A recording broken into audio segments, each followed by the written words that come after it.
bom dia a todos. Não posso começar e tentar não ser repetitivo, mas agradecer a todos aqui.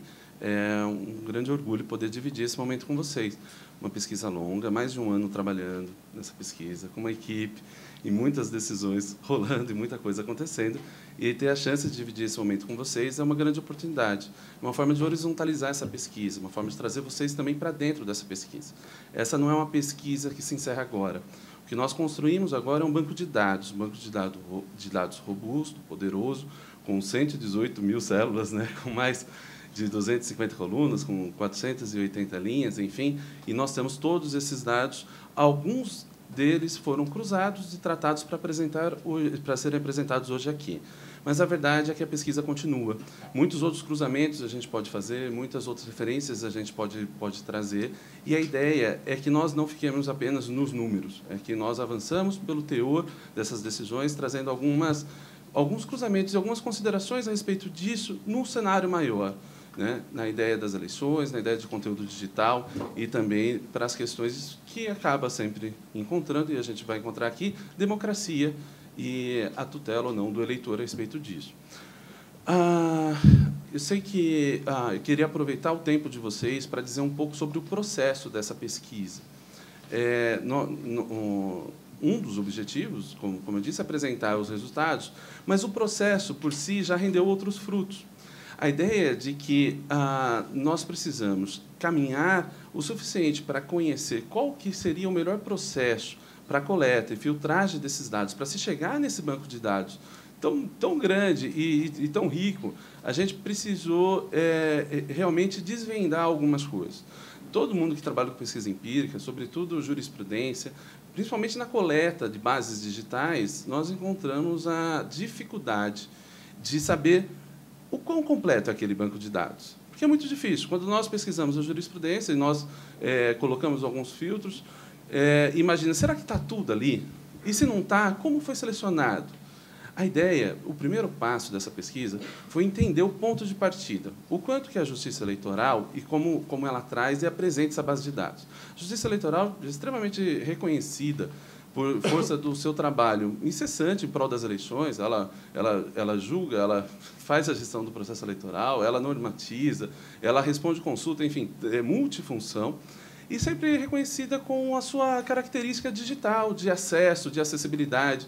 Aqueles que navegam pelos sites da Justiça Eleitoral conhecem uma linguagem clara, jornalística, uma série de requisitos convidativos para que aquele leigo, mesmo leigo não versado no direito em si, consiga ter acesso e tratamento desses dados e tudo mais. Então, a ideia era, primeiro, verificar como se compõe essa base de jurisprudência. Então, nós fizemos alguns testes, e, depois disso, nós utilizamos a Lei de Acesso à Informação, solicitando a todos os tribunais eleitorais do país. Foram 27 requerimentos de pedido de acesso à informação, mais o 28º ao Tribunal Superior Eleitoral. Nós tivemos um índice de resposta altíssimo. Alguns responderam em questão de 1, 2 dias, e isso nos trouxe um conforto enorme, porque a ideia é que não estávamos sozinhos na busca dessas respostas. A resposta sobre a completude desse banco de dados, ou seja, o quanto é completo esse banco de dados de jurisprudência, nós conseguimos trazer algumas conclusões. Nós fizemos alguns cruzamentos dessas respostas e algumas conclusões a gente conseguiria trazê-la e apresentar a vocês. Ou seja, nós precisávamos conhecer o nosso terreno, nosso ponto de partida, da onde partiríamos e o quão completo é esse banco de dados. E, se não for completo, quais são os critérios e as características para selecionar essas decisões que estão lá? Nós chegamos a algumas conclusões, dentre elas uma divisão desse sistema. Existe uma base de dados, que é um inteiro teor de acordos e resoluções, que é conhecido como ITAR, e o SJUR, que é o Serviço de Jurisprudência. No ITAR, nós percebemos, e por meio dessas respostas, nós cruzamos todas essas respostas, ele é composto de todas as decisões da Justiça Eleitoral, de todos os acordos, o inteiro teor e também as resoluções. Só que essa disponibilidade digital, essas decisões elas estão digitalizadas. Isso quer dizer que elas estão em um arquivo, não são mais físicas. Mas não quer dizer exatamente que elas são informatizadas, no sentido de ser tratadas. Qual é a diferença disso? Na hora de buscar por palavras, se aquele arquivo é um arquivo de imagem, nós não conseguimos descobrir, por meio dessa busca, qual o seu teor. Já na base de jurisprudência, no serviço de jurisprudência, o SJUR, essas decisões são tratadas, elas são indexadas, nós temos acesso ao seu teor. As palavras que estão lá dentro dessas decisões, as palavras que contêm nas decisões, a gente consegue acessar. Então, pela busca, a gente encontra. No ITAR, a Justiça Eleitoral nos informou que todas as decisões estão lá. Mas no SJUR não estão todas as decisões. No SJUR contém parcela das decisões. A ideia é que isso gera mais um trabalho para a Justiça Eleitoral, já multiface e sempre com muito trabalho a fazer. E nessa base de dados, eles procuram, mas não é, segundo as informações que nós obtivemos, há alguns critérios para a seleção dessas decisões que vão compor essa base de dados. Então, por SJUR, procurando, e talvez o principal eixo de denominador comum dessas respostas dos tribunais é uma ideia de relevância da decisão. Então, nós percebemos que viradas jurisprudenciais, uma mudança da decisão, isso acaba ganhando prioridade para integrar aquele banco de dados. Mas não são todas as decisões que estão ali. De fato, a gente ficou muito em dúvida de como operar nesse terreno, onde nós temos, de um lado, todas as decisões, mas sem a possibilidade de acessá-las por palavra, nós dependeríamos dos números das decisões para poder ter acesso depois à pesquisa manual, né, a pesquisa humana, a leitura, ou a pesquisa por palavras no SJUR. Nós fizemos algumas escolhas e, tentando ampliar o número de decisões, nós acabamos desenvolvendo um método de coleta e de filtragem dessas decisões. Nós nos utilizamos de alguns termos para poder fazer essas buscas. Nós utilizamos os termos sítio, e tanto no singular quanto no plural. Sítio, site, sites, rede social, redes sociais e internet. A ideia é que esses termos, esses parâmetros, fossem mesmo muito amplos, porque nós queríamos pegar o maior volume de decisão, sempre filtrando, né, e ficando de olho para as eleições de 2014, esse é o nosso recorte temporal, apenas as eleições de 2014, e nós capturamos ali, coletamos ali 1.700 decisões. A partir dessas 1.700 decisões, nós analisamos essas decisões, separando e tirando um pouco, excluindo as que não eram pertinentes. Por exemplo, muitas decisões a respeito da prestação de contas na internet era coletado pelo termo internet. Muitas decisões a respeito do sítio, uma ocasião, alguma narrativa que aconteceu num sítio físico mesmo, era capturada nessas decisões, por óbvio. E outras questões no site que não eram pertinentes à nossa pesquisa. Então, nós excluímos, dessas 1.700, chegamos a aproximadamente 1.200 decisões. E aí começa o processo de filtragem. Nós fizemos, o primeiro processo de filtragem, uma leitura dessas 1.200 decisões. Nós conseguimos excluir as decisões que não eram pertinentes, chegando a 546. Então, esse virou o nosso grande núcleo, 546 decisões sobre as eleições de 2014, que se refere a conteúdo digital. É um recorte super específico e um número de 546 decisões parece super compatível com esse recorte, com as eleições e tudo mais. Acontece que, dessas 546 decisões, nós ainda fizemos uma nova filtragem, e excluindo mais algumas, chegamos a 483 processos. Na verdade, nós não excluímos, nós agrupamos. Qual foi a ideia? A ideia foi, a partir desse conjunto de 546 decisões, fazer a leitura dessa decisão e tentar reconstruir o processo. Não o processo completo, mas as decisões desse processo. Nós sabemos que as questões que envolvem as eleições, elas têm um tempo muito rápido. A ideia da previsibilidade do direito eleitoral, a ideia de que as eleições estão aí e as decisões têm que ser tomadas muito rápido. E a justiça eleitoral ela é muito ágil. Uma das questões que o Vitor logo depois trará para a gente é a questão do tempo desse processo. Então, a gente consegue provar empiricamente qual o seu desempenho.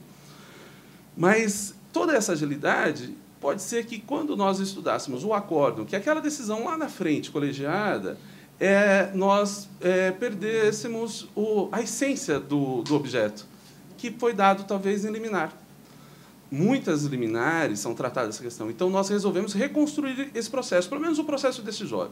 Não refizemos prova, não analisamos o processo físico, mas buscamos as outras decisões e colocando nesse mesmo arquivo. Então, nós temos hoje um universo de 483 processos e não decisões. Nós temos mais decisões. São essas 546 decisões que elas estão organizadas nesse processo. São 299 liminares, 354 sentenças e 483 acordos. Então, a gente acaba tendo todo esse conjunto aqui, que totaliza 1.136 decisões. É esse o conjunto do material coletado, filtrado. Só que nós não acabamos aí. A partir desse material, então, desses 483 processos, que correspondem a 1.136 decisões, nós analisamos uma a uma. Exatamente, uma a uma. E aqui eu já aproveito para reiterar os agradecimentos à equipe, ao João Pedro, ao Carlos, ao Ramon, enfim, que nós trabalhamos muito em prol disso, e ao Vitor, que nós acompanhávamos esse processo, e a cada ato de cada pesquisador, nós começamos a registrar isso. Nós tivemos uma espécie de um diário de bordo, que com o tempo ele foi crescendo tanto que foi se transformando num manual. A verdade é que um dos frutos dessa pesquisa não se refere ao dado especificamente, mas ao seu processo. A gente conseguiu, afinal, ter um manual de instruções de como operar todo esse conjunto de decisões judiciais. E mais, como analisá-las. Porque, como nós não estávamos apenas uma pessoa analisando, a gente não queria sofrer a variabilidade do leitor, né? É muito natural que o leitor se coloque num processo de leitura e acabe colocando um pouco de subjetivismo e acabe distorcendo um pouco o que aquela leitura traz, o que aquele texto traz. Nós procuramos nos cercar de vários modos para que isso não acontecesse. Então, nós tínhamos um canal de dúvida constante, onde ele era solucionado para todos. Então, todos iam se aproveitando das dúvidas dos demais para a gente poder criar esse momento aí em que todos acabavam se beneficiando de uma solução só. Isso traz uma padronização, em que pese a ser uma leitura feita por cada pessoa, essa padronização acabou se operando nesse conjunto. Toda a equipe conseguiu fazer a leitura como se fosse um só, mas, ao mesmo tempo, deu conta de muito mais decisões do que se fosse apenas uma pessoa, e isso em menos tempo. Toda essa análise da planilha e todo esse processo, como eu disse, ele acabou sendo registrado. Nós temos o potencial para fazer novas pesquisas relativas à jurisprudência, sobretudo a jurisprudência eleitoral, as decisões eleitorais, mas não exclusivamente. Na verdade, nós desenvolvemos, ao longo dessa pesquisa, métodos em que se excluía a essência das decisões, métodos em que nós conseguíssemos separar as decisões, procurando colocar cada item numa caixinha, que acabou colocando e transformando nesse grande banco de dados que a gente tem. Alguns desses cruzamentos dos bancos de dados nós veremos hoje, mas há muito mais. O banco de dados, ele, como eu disse, ele é robusto, com essas mais de 100 mil células que foi dedicada, cada uma para preencher, como a Mônica colocou. Nós fizemos esse trabalho humano, esse trabalho, nós acabamos escolhendo por esse método de trabalho, e isso permite algumas outras coisas. Por exemplo, nós conseguimos ir além do dado. E a ideia é que esse banco de dados nos forneça a possibilidade de recortes mais específicos. Nós já temos um planejamento de alguns artigos em que poderia ser publicado, policy paper, alguns produtos dessa pesquisa que acabaram saindo justamente por força desse potencial do banco de dados. Mas o que me cabia dizer era justamente sobre a formação desse banco de dados. Eu queria dividir com vocês que foi muito trabalho, mas todo o trabalho foi recompensado no sentido da alegria de ver um banco de dados formado e de ver a potencialidade desse banco de dados. Além disso, o próprio processo de produção criou um fruto, um filho ali, ou um fruto, que é a expertise de toda a equipe, e mais ainda somando esses registros que nós fizemos. Então, a verdade é que o procedimento ele pode ser replicado em outras questões, em outras decisões judiciais, e nós, já, com certeza, conseguiríamos sair muito mais à frente do que nós já saímos dessa primeira vez. O fato é que nós temos agora um material muito mais organizado, sistematizado sobre esse processo. E, então, eu aproveito para encerrar aqui essa minha curta fala e, mais uma vez, agradecer a todos. Eu sei da dificuldade de todos estarem presentes e como é importante para a pesquisa todos estarem aqui, alguns mais distantes, outros mais perto, o ministro Odmar, Margarete Coelho, Maria Eugênia, outros aqui em São Paulo, com a Roberta Gressa também, já não tão longe, mas mas relativamente mais longe, e todo o pessoal aqui também de São Paulo, que conseguiu um espaço na agenda justo nesse momento eleitoral que nós estamos vivendo, mas eu não posso deixar de agradecer. E, por fim, além do agradecimento de toda a equipe, faço um agradecimento também especial à Mônica e o Alexandre, que conduziram isso com muita tranquilidade, nos deixou muita vontade para trabalhar, e ao meu parceiro, principalmente de pesquisa, ao Vitor, que sem ele seria impossível traçar essa pesquisa, e um pouco da minha espontaneidade com a organização dele, foi possível criar um manual talvez um pouco mais versátil e aplicável. Então, não tem como deixar de agradecer, porque isso, de fato, seria impossível. Mas o que nós queremos ver são os dados mesmo. Então, eu agradeço a vocês e já passo a palavra ao Vitor para apresentar os dados. Obrigado, gente.